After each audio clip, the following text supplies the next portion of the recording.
Grand séminaire de délivrance des familles à l'église du centre d'adoration Hermon. Au cours de ce deuxième jour, le pasteur Gustave Ambende, orateur à cette rencontre, a tenu à respecter le mandat du Saint-Esprit. Aussi, après seulement quelques jours de l'annonce de la levée du couvre-feu, les acteurs économiques ont encore du mal à retrouver leurs habitudes journalières. Mesdames et messieurs, bonsoir et merci de nous recevoir encore une fois de plus pour vous informer.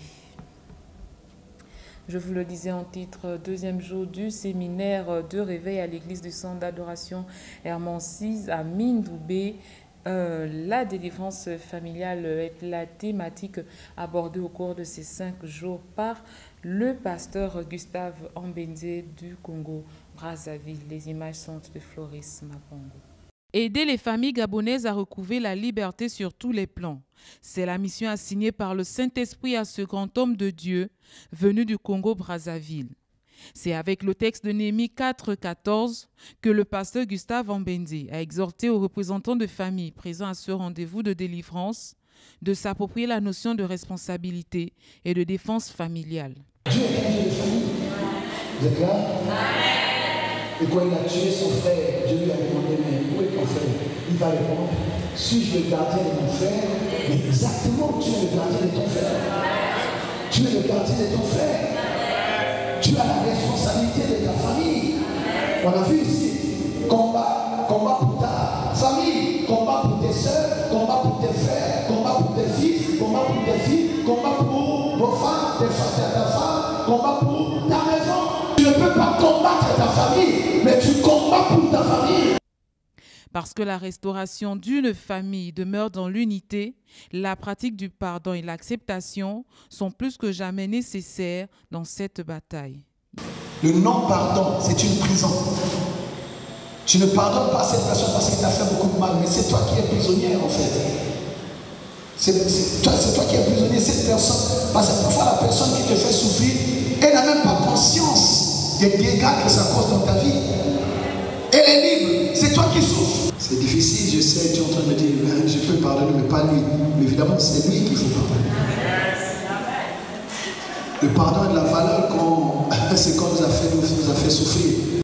Venez vous aussi vous humilier afin de recoudre le tissu familial longtemps brigadé dans les pratiques occultes durant ce séminaire qui s'étend jusqu'au 20 mars, jour de célébration du Seigneur.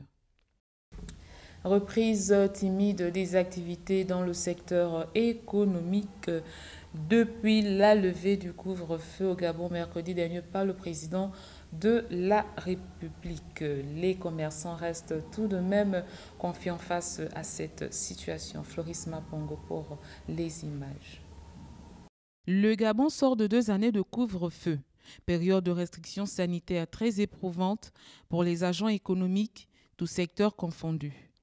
Après seulement quelques jours de la levée de cette mesure, les commerçants ne peuvent se réjouir totalement de cette décision, car la reprise des activités économiques demeure encore difficile jusque-là pour eux. Oui, avant, avec le confinement, c'était vraiment fort. C'était vraiment très difficile pour nous, les jeunes Gabonaises commerçantes qui se débrouillent toutes seules. Pour moi, c'était fort. Mais depuis que le confinement, on a enlevé le confinement, vraiment là, c'est bon. Ça va déjà mieux et on a repris vraiment des activités. Il n'y a plus l'emmerdement, même pour prendre les taxis, là c'est bon déjà. Vraiment, on a déjà de la clientèle et nous sommes très contentes. Et c'est ça qu'on voulait. Vraiment, on remercie le Seigneur pour cela, pour cette liberté. Je pense qu'avec le temps, ça va aller. Auparavant, à 21h, il fallait déjà se précipiter pour rentrer. Mais là, je pense qu'on peut être dehors même jusqu'à 22h avant de rentrer. Et je pense qu'on aura un plus dans nos activités. Et merci au chef de l'État d'avoir pensé lever le couvre-feu. Ça nous arrange. On peut charger comme d'habitude, on met 4x4 et puis 2 devant. Et même si ce n'est pas le même montant qu'on gagne, mais ça peut aller, ça va aller. Bien que certains espèrent en des lendemains meilleurs avec le temps, d'autres voient la levée du couvre-feu un mauvais présage. Depuis qu'on a déconfiné, on croyait qu'on devait avoir un bon vent. Mais depuis qu'on a déconfiné, c'est là que ça devient, ça s'empire encore.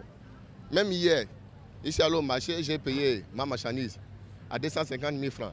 J'ai lavé, en train de faire sécher, je n'ai même pas encore exposé, en train de faire sécher ça à la route, juste au niveau du trottoir. Ils sont venus, ils ont récupéré, je les ai demandé pardon, que non, je ne suis pas en train de la vendre, je suis en train de la faire sécher. Et c'est en soirée, quand les personnes sortent du travail, que nous, on essaie d'exposer pour vendre nos articles. Que la capacité de rebondir soit donnée à tous et à toutes pour le bien de l'économie gabonaise, mais aussi pour chaque ménage. Travaux de réhabilitation de la route Carrefour André, les deux écoles dans la commune de Libreville à la grande satisfaction des populations. Floris Mabongo pour les images. Les travaux de réhabilitation de l'axe Carrefour Saint-André, les deux écoles, s'activent à grands pas. Les ouvriers commis pour cette grande tâche sont à pied d'œuvre. Entamé ce lundi 14 mars, l'ouvrage de ce chantier sera livré d'ici 2 mois environ et ce au grand bonheur des populations qui n'ont pas caché leur satisfaction. Le gouvernement a quand même réfléchi pour faire les travaux là. La population est quand même satisfaite. C'est un peu ça. Je peux dire que nous remercions le président d'avoir pensé à nous en ce moment de campagne, puisque 2023 arrive déjà. Nous savions que nous attendons, mais cela quand même, nous ne pouvons pas simplifier quand même. 1 vaut mieux que 0. Nous sommes là. Nous attendions, nous ne pouvons qu'être satisfaits quand même d'avoir pensé à nous sur ce tronçon et que ce soit ainsi pour tous les quartiers de Libreville. Je peux remercier le président. Bon, on a tant entendu ça. Aujourd'hui, vraiment, nous sommes contents. Merci au président de la République, il a pensé à nous. Plongés dans un désarroi total depuis plusieurs années, les habitants décrivent les difficultés rencontrées avant la cure de jouvence. Ah, ça fait il y a plusieurs années, on ne peut même pas compter. Peut-être ça fait une décennie que la route est comme ça. Avant, c'était grave.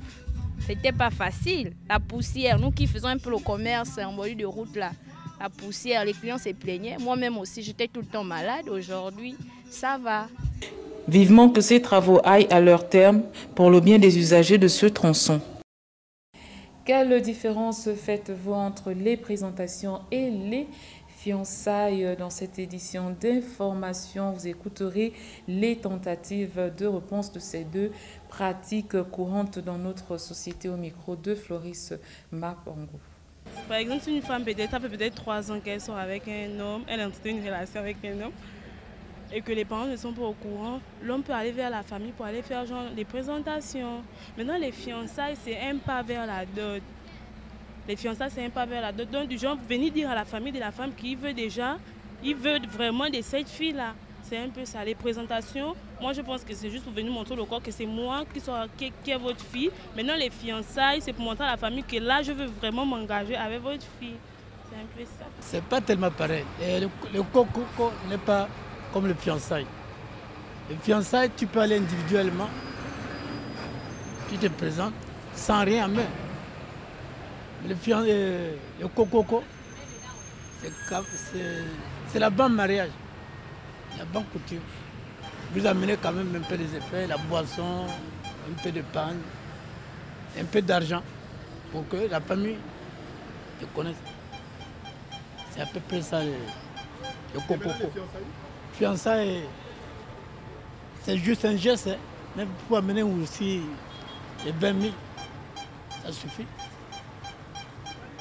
Entre les fiançailles, bon, la différence entre les deux, pour moi, il y a une différence de prime abord. Parce que les cococos, c'est lorsque les parents ne connaissent pas votre ami.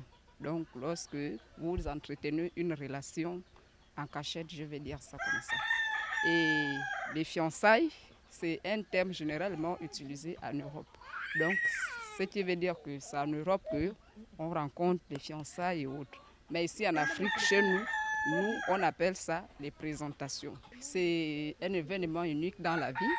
Donc, chacun a sa façon d'organiser sa cérémonie. Donc, c'est souvent des choses souhaitées par les mariés, parce que les mariés aiment se sentir en l'aise, aisés dans ce genre de cérémonie. Donc, la différence entre les présentations et les cococos, bien les fiançailles, déjà les fiançailles n'existent pas dans nos mœurs. Chez nous, c'est la présentation, parce que les parents ne connaissent pas le bon ami, si je peux parler de la sorte. avec qui notre sœur bien entretient des relations.